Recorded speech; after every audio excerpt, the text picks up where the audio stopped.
What's up, it's your boy DJ Isso. I'm going to take you through my first video tutorial. It's going to be about rewiring Reason inside Fruity Loops to get a good use of the FL sequencer and good use of the Reason sounds in both at the same time. Good thing to have is a fast computer that can hold both of these programs, and it's not required, but a MIDI keyboard does help and makes it a lot more efficient when you're making music. So first thing we got to do, open up Fruity Loops, of course. Second thing you got to do, as you can see I already have here, is add a MIDI out and a Reason channel here. In order to do that, you can click channels, add one, go to MIDI out, select that, and you can right click on an empty channel or a filled channel, whichever, and you can go to insert or replace and then hit rewired or MIDI out, whichever way you want to do it. Both work fine. And that's the first step. You got that going. Second step will be to click on your Reason channel, make the menu settings or channel settings menu pop up, and then you're going to want to click on your client. It's a drop down list right here. You will obviously go to Reason, and there's a little multi outputs button down below the drop down menu, as you should definitely select that is required. And after you do that, we're going to select show panel. Alright, so we have the panel open, which is Reason. We have that open, we're good. I have two things on a blank template that I have created that opens up automatically. Your hardware interface, and then your mixer. Let's go back to Fruity Loops, and then we're going to go here to MIDI options, and then your MIDI settings menu will pop up. Your map is set to input, and then your port, whenever you set this up, should be set to port 1.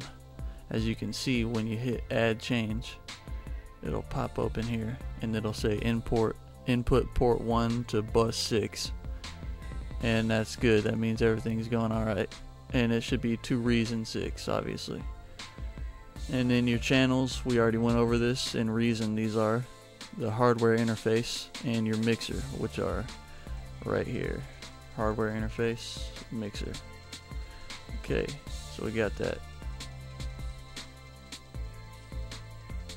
Everything looks good on the Rewire channel settings, so we're going to go to MIDI out here. Pop open your MIDI out, and it should be set to channel 3 right here. Whenever you add a instrument in Reason, that's what we're going to do next. It'll set to channel 3, but that's what you'll need to set it to. And then the next thing you should do, or the first thing you should do actually, is set the port to port 1, just like we set on the Reason MIDI options channel settings menu here. Make sure it's on port 1 in your MIDI out and your Reason Rewire channel settings. Okay, now we'll go to MIDI out. Should be on port 1, and then the channel should be 3 because we're going to add an instrument right here back in Reason. Just right click, add a subtractor analog synthesizer.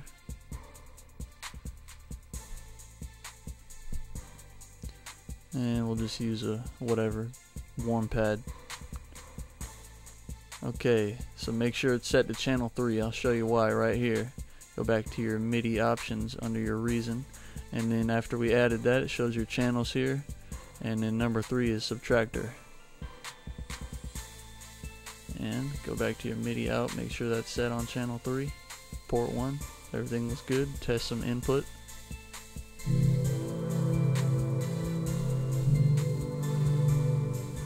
Sounds right, and I'll show you how to do one more here, and you just keep doing it like this. We're gonna go insert another MIDI out, and we'll put this one on channel 4 this time, and of course port 1 again.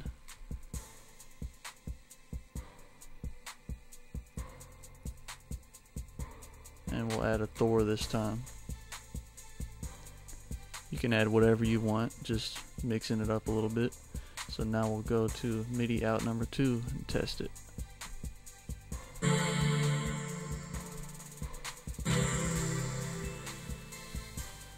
Alright, and that's about it. You can keep doing this as much as your computer can handle. And have fun with it. And good luck.